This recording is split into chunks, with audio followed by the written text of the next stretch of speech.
Northern Anglers here, back at it again in northern Minnesota on a 2-day ice fishing trip. Hope you enjoy We it. got the impossible task of setting up this tent. Here we did. Okay, let's get this bad boy set up. Okay, here's one part. There you go. Oh, God. There we go. Oh, bro, I can't wait for a crock pot meal tonight. Oh, smoke. That's the last one. Wait, hold yours open. Nice. I don't know. Oh, wait, this one came out. Hold on. Alright guys, here's the clips of us catching the fish. Hope you all enjoy.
Well guys, we're moving. Look at this system we got rigged up.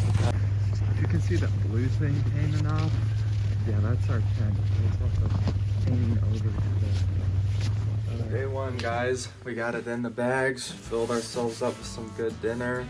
What it's probably about 8 o'clock, right? 8:30-ish. We came back, cleaned the fish. We probably caught about 25 to 30-ish. It was really good. Good eating, good size. That was just the keepers. We probably caught, I don't know. I'd say we probably caught like 40 total. 35, 40 total. And then my dad caught one small pike, really small, like right off the rip when they were drilling holes. He just threw one down there. And then we cleaned them up, got them all put away so we can cook them up later. And yeah, stay tuned for day 2 tomorrow.